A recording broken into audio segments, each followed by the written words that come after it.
अगर ब्रजेश सिंह आ गए तो अब तक की जीत का मेरे जीवन का सारा रिकॉर्ड टूट जाएगा अगर वो चुनाव लड़ने आ जाए। गाजीपुर की सीट पूरे देश में चर्चा का विषय बनी हुई है।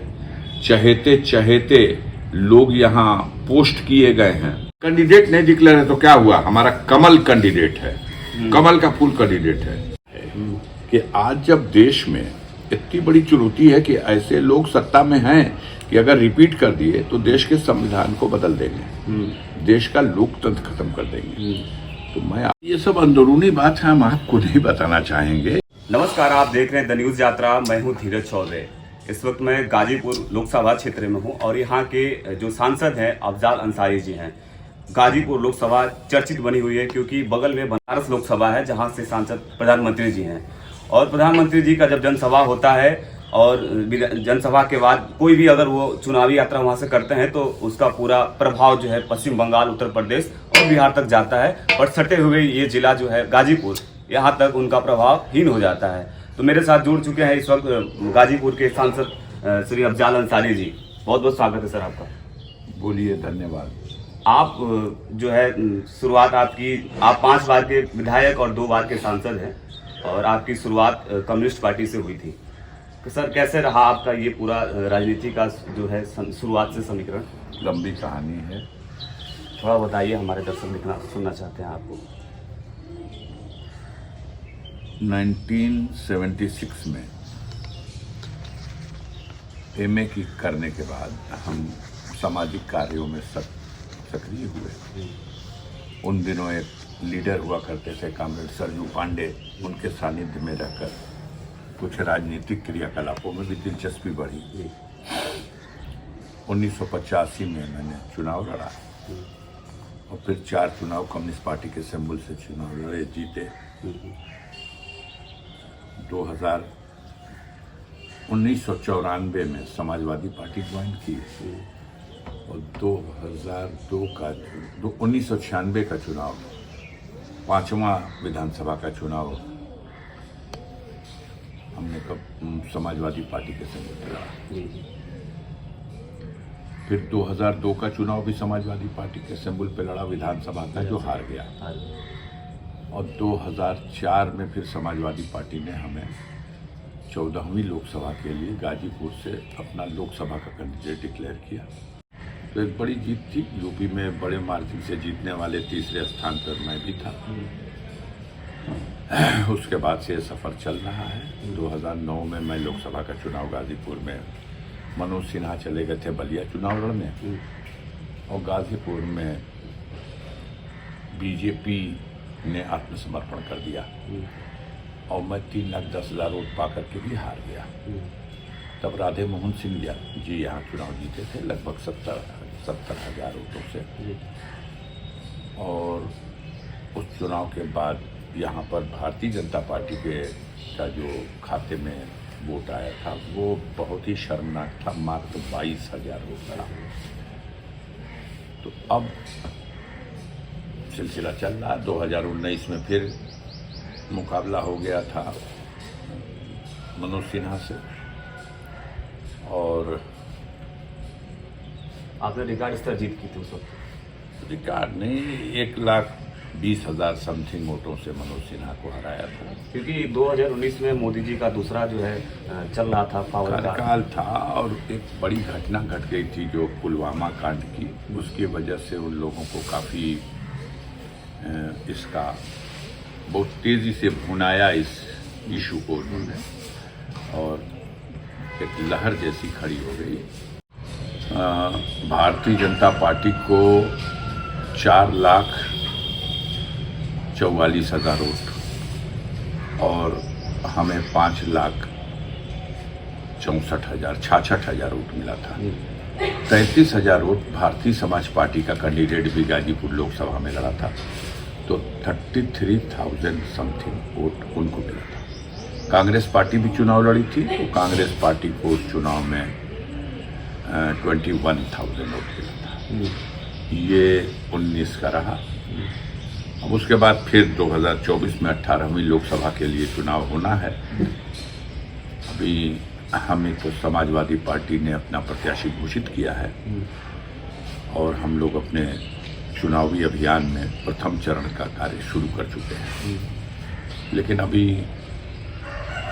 भारतीय जनता पार्टी और बहुजन समाज पार्टी ने किसी प्रत्याशी की घोषणा तो नहीं की है, करेंगे लोग जल्दी ही, अपने अपने तरीके से जोड़ घटाना हो रहा है, आगे भी होंगे। आप इस वक्त जो है बहुजन समाजवादी पार्टी के सांसद हैं उसी पार्टी से, और आपको जो टिकट मिला है समाजवादी पार्टी से, और Bahujan Samajwadi party Indian alliance का हिस्सा इस वक्त नहीं है, तो आपको श्री बीएसपी या बहुजन समाजवादी पार्टी के राष्ट्रीय अध्यक्ष का फोन आया है, कुछ ऐसा कुछ आया कि आप? अब ये सब अंदरूनी बात है, हम आपको नहीं बताना चाहेंगे। ये हमारे नेता ने हमसे बात किया नहीं किया, इस बात का जिक्र आपसे क्यों किया जाए, ये पब्लिक की कोई चीज़ नहीं। पूरे उत्तर प्रदेश में जो दलित समाज है वो निराश हुआ है बहुजन समाज पार्टी के मुखिया के निर्णय से। मान्यवर कांशीराम ने ये पार्टी बनाई थी बाबा साहब भीमराव अंबेडकर साहब के आदर्शों पर चलने का संकल्प लेकर और उनके मिशन को पूरा करने के इरादे से। उन परिस्थितियों में आज जो एससी समाज है वो ये मान के चलने लगा कि बहन जी दबाव में या डर में या मिल के जो भी परिस्थितियां अगर अलग चुनाव लड़ने का निर्णय लेती हैं तो ये आत्मघाती है पार्टी के लिए। तो ऐसी स्थिति में एससी समाज वोट करने जा रहा है उसको जो बीजेपी को हराए। और ये सभी जानते हैं कि ये सभी जानता है कि उत्तर प्रदेश में बीजेपी की चुनौती को स्वीकार करना और उसका मुठभेड़ करने की क्षमता सिर्फ और सिर्फ समाजवादी पार्टी में है। और समाजवादी पार्टी के मुखिया ने एक फार्मूला भी दिया है पीडीए का, जिसमें पिछड़ों को, दलितों को, अल्पसंख्यकों को संगठित करना है और इस लड़ाई में भारतीय जनता पार्टी को उत्तर प्रदेश में उनके रथ को धसा देना है। और अगर उत्तर प्रदेश में भारतीय जनता पार्टी असफल हो गई तो देश में उनकी सरकार का पतन होना निश्चित। और सर ये कैसे होगा? आपका इंडिया अलायंस की जो भी विपक्ष की पार्टियां उनका कहना है कि ईवीएम जो है सरकार के अंदर कंट्रोल हो रहा है, सरकार इसे अपने अनुसार नियंत्रण कर रही है। ये सब कुछ जो सच है वो सबको दिख रहा है। भारतीय जनता पार्टी का और उनके सरकार का जो भी कुकर्म है ये सब देख रहा है। सबको पता है कि सुप्रीम कोर्ट ने आदेश किया कि चुनाव आयोग निष्पक्ष होना चाहिए। उनके पदों पर जो 3 बैठेंगे आयुक्त, उनकी नियुक्ति में एक प्रधानमंत्री, एक प्रतिपक्ष का नेता और एक सुप्रीम कोर्ट का चीफ जस्टिस हो। लेकिन आपकी बहुमत है सरकार में, आपने सदन में इस आदेश को रद्द करा दिया और कानून बना दिया कि प्रधानमंत्री स्वयं और प्रधानमंत्री द्वारा नियुक्त उन्हीं के मंत्रिपरिषद का एक सदस्य और एक प्रतिपक्ष का नेता। तो 2 पद रिक्त हुए थे। एक 15 फरवरी को बेचारे इस्तीफा दिए पांडे जी, और दूसरे पत्र गोयल साहब जो है जिन्होंने 9 मार्च को इस्तीफा दिया। इन दोनों पदों पर 15 तारीख को अभी सुप्रीम कोर्ट में इस पे सुनवाई चल रही है। आनन फानन में प्रधानमंत्री ने दोनों पद पर चुनाव आयुक्तों की नियुक्ति कर दी। सुप्रीम कोर्ट में भी ईवीएम का मैटर चल रहा है, चुनाव आयोग के यहाँ भी चल रहा है। लेकिन अब जब घोषणा हो गई और दोनों ने इस चैप्टर को बंद कर दिया तो अब इस पे क्या बहस करने से फायदा। जनता मुकाबला करेगी और ये इनके जो नापाक मंसूबे हैं उनको बेनकाब किया जाएगा। जब तानाशाही के खिलाफ जनता उठ के खड़ी हो जाती है तो उसी को इनकलाब कहते हैं। और ऐसी सूरत हाल हमारे देश में पैदा हो चुकी है। सबका मानना है कि मोदी जी मनमानी कर रहे हैं, धोखा दे रहे हैं। एक तरफ कहेंगे कि गऊ हमारी माता है और दूसरे गऊ मांस का व्यापार करने वाले व्यापारियों और उनकी कंपनियों से 250 करोड़ रुपए का चंदा ले लेंगे। वैक्सीन बनाने वाली, कोविड वैक्सीन बनाने वाली कंपनी से चंदा ले लेंगे। पाकिस्तान की कंपनी से, जो वहां की सरकार की सबसे चहेती कंपनी है, उससे भी आप चंदा ले लेंगे। जिन कंपनियों से आप चंदा ले रहे हैं पहले उस पर इनकम टैक्स की और ईडी की रेड कराते हैं और इनकम टैक्स और ईडी की रेड के बाद आप जो है उनको विवश करके उनसे चंदा लेते हैं। सर ऐसा नहीं कि आपसे भी चंदे के लिए बात किया गया हो, मांगा गया हो? हम तो फटीचर आदमी हैं, सड़क छाप हूं, कोशिश की गई, 62 घंटा पूछताछ हुई है मुझसे ईडी की। इस घर पे रेड हुई है 13 घंटा उनकी, लेकिन एक तिनका तो नहीं मिला। जबरदस्ती की कार्रवाई जितनी चाहे कोई कर ले, लेकिन मेरा दामन पाक साफ था और पाक साफ है, और मरते दम तक ये दामन पाक साफ रहेगा। जबरदस्ती कीचड़ उछालने से कोई फायदा नहीं है। कोशिश कर लिया इन्होंने, मेरी जड़ें 5 साल से खनने की कोशिश हो रही है। यह परिवार जिसने स्वतंत्रता संग्राम आंदोलन में महत्वपूर्ण भूमिका निभाई, जिस परिवार के 12 सदस्य ऐसे हैं जो जेल गए, यातनाएं सहे, कोड़े खाए, ब्रिटिश हुकूमत के पतन में अपनी कुर्बानियां दी, जिस परिवार के सदस्य आजाद भारत की सीमा पर कश्मीर में लड़ी गई पहली लड़ाई, पहला युद्ध ब्रिगेडियर उस्मान साहब के नेतृत्व में, जिसमें झांगर घाटी और नौशेरा घाटी जिस पर कब्जा कर लिया था कबायलियों ने और पाकिस्तानी सेना ने, फिर से भारतीय सेना की पलटन ने उन्हीं के नेतृत्व में उसे वापस जीता। और इस लड़ाई में 3 जुलाई 1948 को ब्रिगेडियर उस्मान साहब नौशेरा बॉर्डर पर शहीद हुए, लड़ते हुए, अपनी मातृभूमि की रक्षा करते हुए। आज उस परिवार को अपमानित किया जा रहा है, परिवार के बच्चों को जेल में डालते हैं, महिलाओं पर मुकदमा कायम करते हैं। मेरे जैसे आदमी को आप झूठा मुकदमा फंसा करके, जिस मुकदमे में आप मेरी सजा किए, उस मुकदमे का आधार जो मुकदमा है वो न्यायालय से छूट चुका है, लेकिन फिर भी आपने मेरी सजा की। उसके बाद उसी को आप आधा सत्य को पूरा सत्य मान के सत्य में उजते और चिराग जलाने लगे। और माननीय सर्वोच्च न्यायालय ने आपके अरमानों पर पानी फेर दिया। जब कानून के रास्ते से इसकी समीक्षा हुई, कुछ था, तब तो वो सजा निलंबित की गई। हमारे अपील के निस्तारण के लिए हाईकोर्ट में फाइल है, हम लोग तैयार हैं। जिस दिन सुनवाई हो जाए, हमें पूरी उम्मीद है अपनी न्याय प्रणाली पे, और हमें उम्मीद है कि हमें इंसाफ मिल जाएगा। ये साजिशें करते रहेंगे, क्योंकि ये जिनसे डरते हैं उसके खिलाफ साजिश करते हैं, और ये जनता को अच्छी तरह देखने में आया है कि आपकी सारी जो जितने भी जायदाद थे सब जब्त कर लिए गए हैं। अब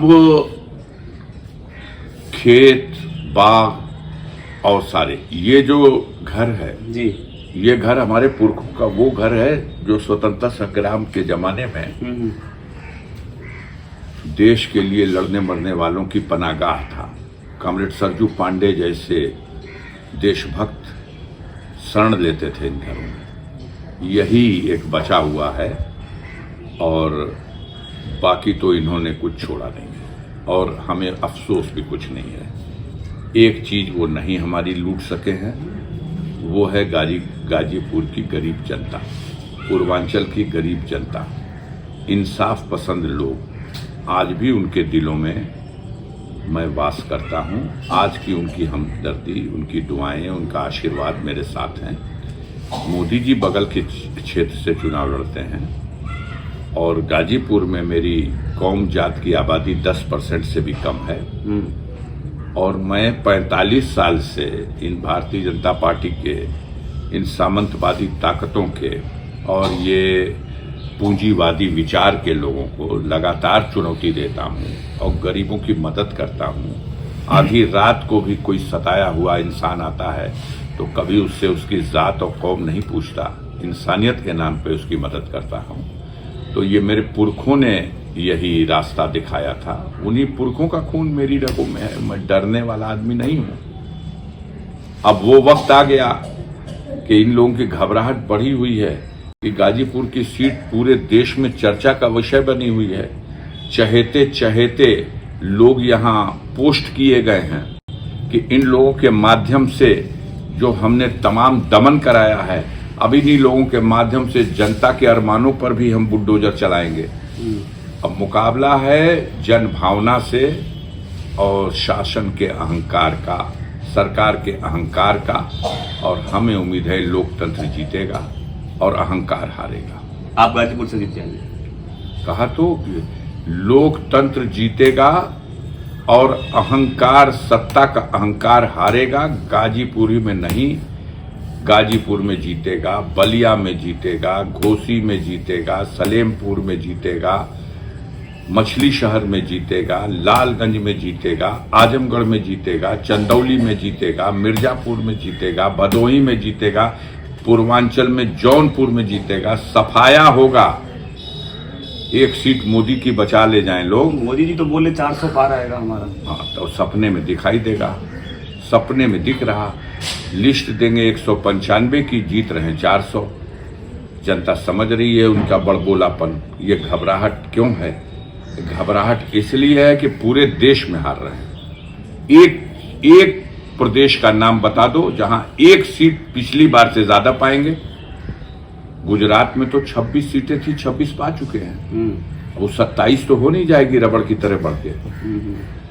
और बता दो हिंदुस्तान के किसी प्रांत में, हर जगह हारेंगे। हिमाचल प्रदेश में हारेंगे, पंजाब में हारेंगे, हरियाणा में हारेंगे, दिल्ली में हारेंगे, उत्तराखंड में हारेंगे, उत्तर प्रदेश में हारेंगे, बिहार में हारेंगे। फिर ले गए नीतीश कुमार को। फिर भी मैं कह रहा हूं 40 में 39 जीत गए थे, 40 में 39, और फिर हारेंगे क्योंकि जनता फैसला ले रही है इस बार। जनता आज भी बाबा साहब भीमराव अंबेडकर के उस संविधान को अपना सबसे बड़ा ग्रंथ मानती है और आज भी लोकतंत्र की व्यवस्था को सबसे उत्तम व्यवस्था मानती है।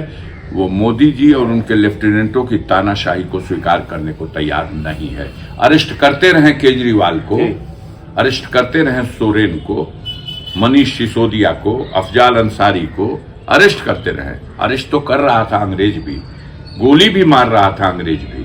सत्ता का तो पतन हुआ, इनका भी पतन निश्चित है। सर चुनौती तो हो रहा है ना। देखिए इस वक्त इंडिया गठबंधन की जो भी है सरकार है, हर पार्टी है, उनकी अकाउंट जो है सीज कर दिया जा रहा है, बोला गया। जनता लड़ेगी, जनता लड़ेगी।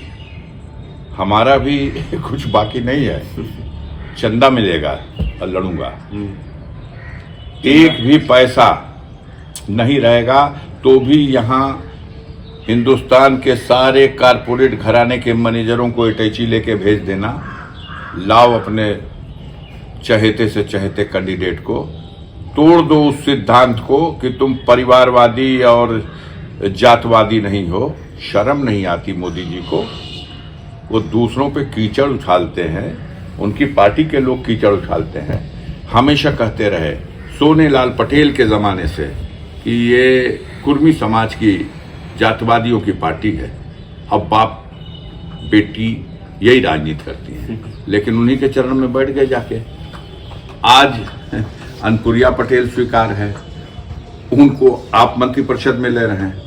उनके पति देव को योगी बाबा अपने मंत्रिमंडल में ले रहे हैं। ये परिवारवाद थोड़ी है। ओम प्रकाश राजभर को योगी बाबा अपने मंत्रिमंडल में ले रहे हैं। मनो और उनके बेटे को भारतीय जनता पार्टी पार्लियामेंट के लिए कैंडिडेट बना रही। ये परिवारवाद नहीं है। तो बोले मोदी का परिवार है। सब मोदी का परिवार है। जो वो करे वो सब मोदी का परिवार है। संजय निषाद, उसकी टिप्पणी मैं दोहरा नहीं सकता जो उन्होंने भगवान के लिए अपमान में कही, लेकिन संजय निषाद को आप लेकर के उत्तर प्रदेश में मंत्री बना दो और उसके बेटे को एमपी का टिकट देकर के एमपी बना दो। आप क्या कर रहे हो? आप परिवारवाद नहीं मानने वाले लोग हो। आप यही उदाहरण देते हो कि न योगी का कोई परिवार है, न मोदी का परिवार है, देश भर उसका परिवार है। तो सबका बेटा क्यों लोरी सुना रहे हो? सबके बेटों को क्यों लोरी सुना रहे हो? पति लोगों को क्यों लोरी? आप देख लो अनुप्रिया पटेल के पति मंत्री हैं कि नहीं, संजय निषाद के बेटे को टिकट मिला कि नहीं, ओम प्रकाश राजभर के बेटे को टिकट नहीं मिला कि नहीं, पहले से स्थापित है राजनाथ के बेटे उत्तर प्रदेश में विधायक हैं कि नहीं। आप करो तो परिवारवाद। सर अगर आपको मिलता है तो जयंत चौधरी आप कहते थे, चौधरी चरण सिंह, अजीत सिंह, जयंत चौधरी, ये तो एक परिवार की पार्टी है। आज आप उनको गोद में बैठा लिए, अब परिवार की पार्टी नहीं है, अब सिद्धांत नहीं है। तो ये तो दोहरी बातें, दोहरा चरित्र जनता भी तो देख रही है। अगर आपको न्योता देता परिवार हिस्सा बना कौन? मोदी जी। अरे यार, मोदी जी के गले में मैं अटक जाऊंगा। हमारे जैसे लोगों को जो उनकी व्यवस्था के खिलाफ एक चुनौती बने हुए हैं, उनके चहेतों को धूल चटा रहे हैं, उनका बस नहीं है कि आके लड़ लें गाजीपुर, लेकिन गाजीपुर एक तरह से ऐसा ही चुनाव होगा जैसे खुद वो लड़ रहे हैं। उनकी जो संचालन समिति है कोई नाम देने की हिम्मत नहीं जुटा पा रही कि कौन नाम दे। आ रहा है कि ब्रजेश सिंह का नाम आ रहा है।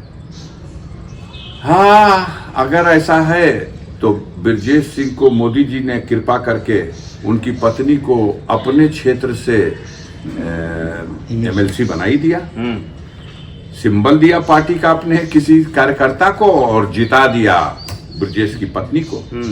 मोदी जी को कोई फर्क नहीं पड़ता। वो दाऊद इब्राहिम का को अक्यूज्ड है बॉम्बे के जे हॉस्पिटल कांड में। दाऊद इब्राहिम के बहनोई की हत्या हुई थी, इब्राहिम कास्कर की, और उस हत्या का अभियुक्त था राकेश हल्दानकर। उसकी हत्या हुई जे हॉस्पिटल में। ब्रजेश सिंह, त्रिभुवन सिंह, दाऊद इब्राहिम उसके अभियुक्त हैं, को अक्यूज्ड हैं। लेकिन अगर मोदी जी कर दे, गाजीपुर की जनता औकात नाप देगी। हम चुनौती देते हैं, धमकी क्यों दे रहे, चुनौती देते हैं हम उनको कि भेज दें अपने लेफ्टिनेंट को, भेज दें। धोखे से किसी पर गोली चलवा सकते हैं, मरवा सकते हैं, जनता की अदालत में हरा नहीं सकते। भेजें, भेज दें। ये बनारस नहीं है, ये गाजीपुर है। अगर ब्रजेश सिंह आ गए तो अब तक की जीत का, मेरे जीवन का सारा रिकॉर्ड टूट जाएगा। अगर वो चुनाव लड़ने आ जाए तो आ जाए। वो तो बनारस से उनका फिक्स हो चुका है। किसका फिक्स हो चुका है? मोदी जी का। मोदी जी का नहीं, आपने उनके लेफ्टिनेंट का जो नाम लिया, आपने तो मोदी जी के लेफ्टिनेंट ब्रजेश सिंह का नाम लिया। मैंने ये कहा कि अगर उनको भेज दें तो गाजीपुर की जनता का फैसला वो देख करके सहन नहीं कर पाएंगे किस तरह से फैसला आएगा। भेजे तो। सर, आपका गाजीपुर में समीकरण क्या चल रहा है? समीकरण, जात का समीकरण तो मोदी जी बैठाते हैं। दूसरे को जातवादी कह के अपने उसी आड़ में जात का समीकरण बैठाते हैं। उन्होंने देखा है कि गाजीपुर में राजभरों की आबादी है, वोट है, तो एक राजभर को मंत्री भी बना लिया, उनकी पार्टी से समझौता भी कर लिया। उनको पता है कि गाजीपुर में निषादों बिल्लों का वोट है, तो उन्होंने एक राज्यसभा का जल्दी से एमपी बना दिया। अब ये और बात है कि एक तरफ दिया, दूसरी तरफ छीन लिया। भदोही की सीट पर जो सांसद था वो उसी समाज का था, उसका टिकट गायब कर दिया और यहाँ राज्यसभा में भेज दिया। वो दारा सिंह चौहान, जानते हैं चौहान समाज का यहाँ वोट है। वो लोग जातवादी नहीं है लेकिन विधायक का चुनाव हारने वाले दारा सिंह चौहान को मंत्री बना दिया वोट साधने के लिए। वो हर काम वो कर रहे हैं। कुशवाहा जी चुनाव हार गए लेकिन डिप्टी सीएम बना दिया कि ये वोट तो इन समाजों को बेवकूफ बना के लेना है और उनसे कहना देखो तुम्हारे समाज के नेता को हमने सम्मान दिया। समाज के हित में कुछ नहीं करेंगे।